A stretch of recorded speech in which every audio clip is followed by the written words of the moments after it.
Саламатсыздар ма?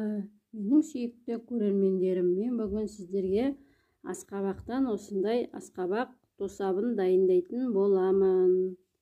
Оған әуелі осылай асқабағымызды аршып, бөлшектерге бөліп дайындап аламыз. Оны осылай тураймыз. Уақытта емес, жуанда емес, орташа көлемінде осылай асқабақтың барлығын турап аламыз.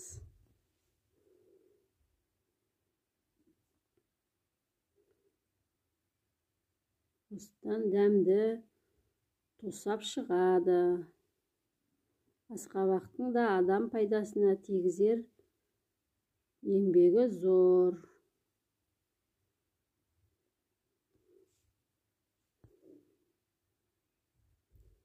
Осылай асқабақтың бәрін турап дайындап